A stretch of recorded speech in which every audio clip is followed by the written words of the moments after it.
우리가 살아가면서 경험하는 것 가운데 하나는 사람은 참 다양하다고 하는 거예요. 사실 우리가 많이 경험을 합니다. 우리가 흔히 이제 피부색으로 흑인, 백인, 또 황인 이렇게 나누지만 실질적으로 피부색도 사실 세 가지만 있는 것은 아니죠.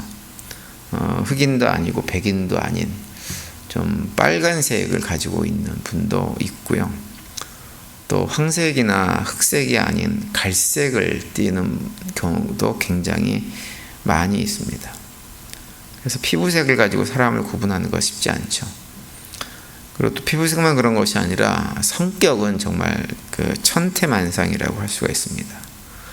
같은 어머니 뱃속에서 태어난 쌍둥이들도 성격이 다 다릅니다.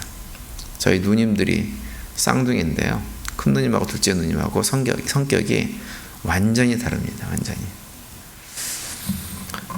또 하나 어떤 그 주변에 보면 자기가 살고 있는 주변 사람들에게 이렇게 선한 영향력을 주는 사람이 있는 반면에 또 어떤 사람은 정말 끊임없이 자기 탐욕만을 채우기 바쁜 사람도 있죠.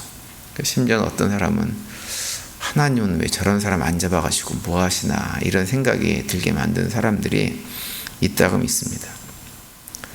오늘 아침 읽은 우리가 본문에 보시면 한 사람은 정말 선하고 좋은 사람인데 반해서 한 사람은 끝도 없이 자기 탐욕을 채우기 위해서 악한 일을 서슴지 않고 행하는 이 두 사람의 모습이 언급이 되어져 있습니다. 누구냐면 아합 왕과 포도원 주인인 나봇이라고 하는 사람입니다. 오늘 본문은 이제 그 나봇이 가지고 있었던 포도원을 중심으로 일어난 사건에 대해서 언급을 이제 이야기의 시작이 되고 있는 내용인데요. 오늘 아침에 이 두 사람을 좀 이렇게 살펴보면서 말씀을 묵상하려고 합니다. 먼저 2절에 보시면 이렇게 말씀하고 있죠. 아합이 나봇에게 말하여 이르되 내 포도원이 내 왕궁 곁에 가까이 있으니 내게 주어 채소밭을 삼게 하라. 내가 그 대신에 그보다 더 아름다운 포도원을 내게 줄 것이요 만일 내가 좋게 여기면 그 값을 돈으로 내게 주리라. 이렇게 말씀하고 있습니다. 아합 왕이 나봇이라는 사람에게 포도원을 달라고 요구를 합니다. 그냥 달라는 것은 아니고 다른 포도원하고 바꾸자고 하는 거예요. 그리고 혹시라도 그것이 싫으면 내가 값을 지불해 주겠다 이렇게 얘기합니다. 어찌 보면 이게 굉장히 정당한 거래를 제안한 것 같지만 사실은 기본적으로 이 아합 왕과 나봇은 정당한 거래를 할 수 없는 관계입니다. 왜냐하면 아합은 북왕국 이스라엘의 왕의 자리, 최고 권력자 자리에 앉아있는 사람이고 나봇은 그냥 평범한 가난한 농부에 불과하기 때문에 그렇죠. 그래서 이 아합 왕이 나봇에게 한 얘기는 나봇 입장에서는 굉장히 강압적으로 들릴 수 있는 그런 요구가 될 수가 있는 거죠. 특별히 아합이 포도원을 가지고 싶어 하던 이유는 뭐냐 하면 그 두 가지입니다. 한 가지는 자기 왕궁에서 가깝다고 하는 이유예요. 굉장히 편리함 때문에 그 땅을 차지하고 싶어 했고, 그리고 그 포도원으로 유지하고 싶은 것이 아니라 그 포도원을 다 갈아엎어가지고 채소밭으로 만들고 싶어서 그 땅을 자기한테 달라고 하는 거예요. 근데 이제 우리가 농사를 지어보신 분들은 잘 아시겠지만 나무 한 그루 또 벼 한 포기 이렇게 키우는 것이 굉장히 어려운 일입니다.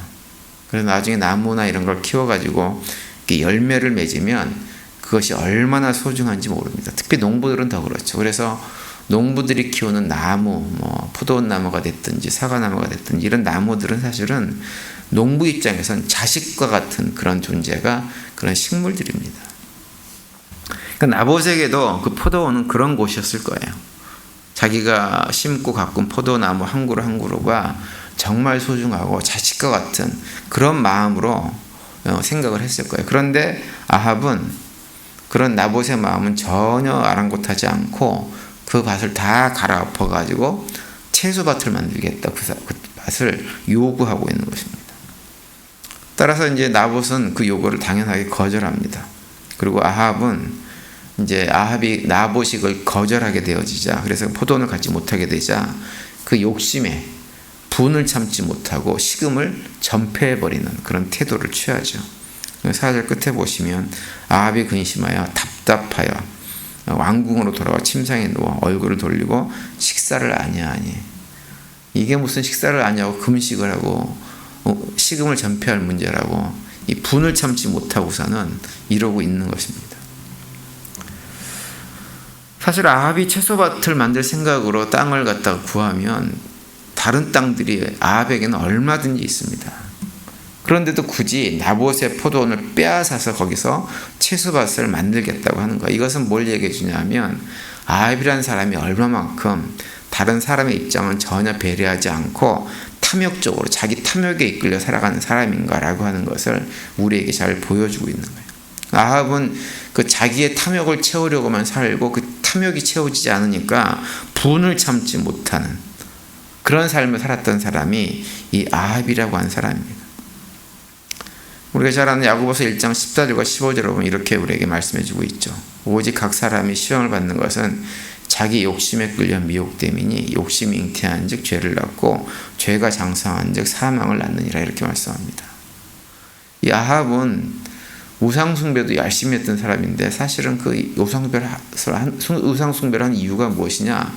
우상숭배하는 사람 모두는 사실은 다 탐욕 때문에 하는 거예요. 우상이 내가 원하는 것을 줄 것 같은 생각이 있기 때문에 우상을 섬기는 것입니다.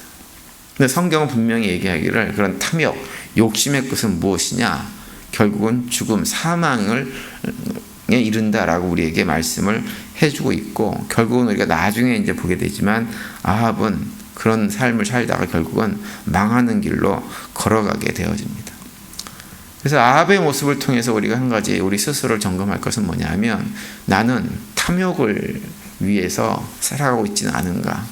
내가 예수를 믿고 하나님 자녀가 됐다고 하면서도 여전히 내가 원하는 것, 하나님께 원하는 것은 내가 바라는 건 무엇인가 하나님께서 채우실 것이란 기대감 속에서 그것이 주 목적이 돼서 신앙생활을 하고 있지 않은지를 한번 돌아봐야 됩니다. 그것은 다른 형태로 탐욕을 우리가 가지고 있는 거예요. 그리고 탐욕의 끝은 무엇이냐? 사망에 이른다고 성경이 우리에게 말씀하기 때문에 우리가 구원받은 백성이라서 하나님 자녀로 이 생을 마치면 당연히 아버지 집에 가겠지만 이 땅에 살면서 탐욕을 가지고 살아가면 마치 사망한 자처럼 생명이 없는 자처럼 하나님의 백성이 아닌 것처럼 삶을 살 수밖에 없는 거죠. 그럼 우리의 삶은 고통 가운데 떨어질 수밖에 없게 되어집니다. 이 땅을 살면서 지옥을 경험하며 살아가는 거죠. 따라서 오늘 새벽에 나온 성도님들은 탐욕을 위해 살아가는 것이 아니라 하나님의 자녀로 하나님의 선한 뜻을 이루어드리기 위해서 내 것을 이루기 위한 삶이 아니라 하나님의 뜻을 이루기 위한 삶을 살아내는 가운데 하나님께 주신 참된 평강들을 누리며 살아갈 수 있게 되기를 간절히 바랍니다. 그리고 이제 아합이 왕이 그렇게 자신의 포도를 요구하자 나봇이 3절에서 이렇게 대답하죠. 3절에 보시면 나봇이 아합에게 말하되 내 조상의 유산을 왕에게 주기를 여호와께서 금하실지로다 하니 이렇게 얘기합니다. 나봇이 아합의 제안을 정중하게 거절합니다. 그런데 나봇이 아합의 제안을 거절한 이유는 단순하게 그 땅이 아까워서 포도원이 아까워서 그런 것이 아니라 하나님 말씀에 순종하기 위해서 내가 이 포도원을 조상이 나에게 기업으로 준 이 땅을 당신에게 주는 것 하나님께서 원하지 않는 일입니다. 이렇게 대답을 하고 있어요. 민수기 36장 10절에 보시면 이런 말씀이 있죠. 그리하면 이스라엘 자손의 기업이 이 지파에서 지파로 옮기지 않고 이스라엘 자손이 다 각기 조상 지파의 기업을 지킬 것이니라 하셨나이다. 이렇게 말씀하고 있어요. 하나님께서 이스라엘 백성들에게 각 지파에게 땅을 나누어 주면서 그 땅을 옮기지 말라고 했어요. 그 얘기를 지금 나봇이 하고 있는 것입니다. 또 레위기 25장 25절에 보시면 만일 내 형제가 가난하여 그 기업 중에서 얼마를 팔았으면 그에게 가까운 기업 물을 자가 와서 그의 형제가 판 것을 물을 것이요 이렇게 얘기합니다. 혹시라도 가난해져 가지고 조상으로 받던 내 기업을 잃어버린 형제, 같은 지파의 형제가 있으면 그 형제의 기업을 여유 있는 사람이 대신 사줘서라도 하나님께 주신 기업을 절대로 다른 지파에게 옮기지 못하게 하라고 지금 말씀을 하고 있는 것입니다. 나봇이 이것을 분명하게 기억을 하고 있었고 이 하나님 말씀을 기억하고 있었고 그 하나님 말씀 때문에 자기는 자기의 땅을 아합에게 줄 수 없다라고 얘기를 하고 있는 것입니다. 그러니까 나봇은 아합이 아무리 왕의 위치에 있고 권력자라고 해도 그 하나님께 자기가 주신 그 말씀들, 기업들을 왕에게 그냥 줄 수가 없다고 얘기를 하고 있는 거예요. 설령 왕으로부터 자기가 어떤 불이익을 당하는 일이 벌어진다고 해도 그 왕의 기분 맞추자고 하나님께서 기업으로 주신 조상으로부터 받은 땅을 줄 수 없다고 얘기를 하고 있는 거죠. 만약에 나봇이 왕의 기분을 좀 맞추자고 했다면 좋았을 것입니다. 그런데 나봇에게는 왕의 기분을 맞추는 것보다 훨씬 중요했던 것은 무엇이냐면 하나님의 말씀을 거역하지 않고 그 말씀에 순종하고 살아가는 삶이 훨씬 더 중요했던 것이죠. 하나님 백성들이 이 땅을 살아가면서 어떤 선택을 해야 할 때 그 선택의 기준은 딱 한 가지입니다. 그것은 하나님께서 말씀을 통해서 나에게 무엇을 하셨는가, 어떤 말씀을 주셨는가라고 하는 것이 선택의 기준이 되어야 합니다. 나봇은 비록 포도원을 갖고는 가난한 농부에 불과했지만 그는 하나님 말씀을 붙들고 살았던 사람이 나봇입니다. 북왕국 이스라엘 사람들 대부분이 하나님 말씀을 잃어버리고 우상을 섬기고 잘못된 길을 걸어가던 사람들이 주변에 많이 있던 그런 시절에 나봇은 하나님 말씀을 붙들고 하나님 말씀대로 살아보려고 최선을 다했던 사람이 나봇이라는 사람입니다. 구약시대나 신약시대나 오늘날 이르러서도 여전히 나봇과 같은 사람들이 존재합니다. 하나님 나라가 유지되고 하나님 나라가 확장되는 것은 나봇과 같은 사람들, 아무리 주변 환경이 어떠하든지 상관없이, 환경과 관계없이 모든 사람들이 다 하나님을 떠나도 하나님 말씀을 끝까지 붙들고 있는 사람들 때문에 하나님 나라가 확장되어지는 것이고, 교회도 마찬가지입니다.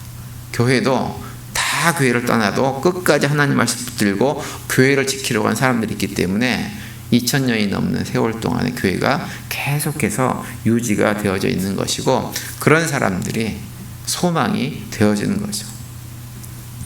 다만 이제 나봇처럼 사는 것은 결코 쉬운 일은 아닙니다. 내일 살펴보겠지만 나봇은 결국 이 포도원을 내주지 않음으로 해가지고 죽음을 맞이하게 되어집니다. 그러나 그럼에도 불구하고 저는 우리 성도님들이 모두 나봇처럼 삶을 살아갈 수 있게 되기를 간절히 바랍니다. 아방이라는 사람은 높은 자리에 있었고 모든 것을 다 소유한 사람이었지만 그는 어떤 삶을 살았냐면 아무것도 없는 사람처럼 살았던 사람이 아방입니다.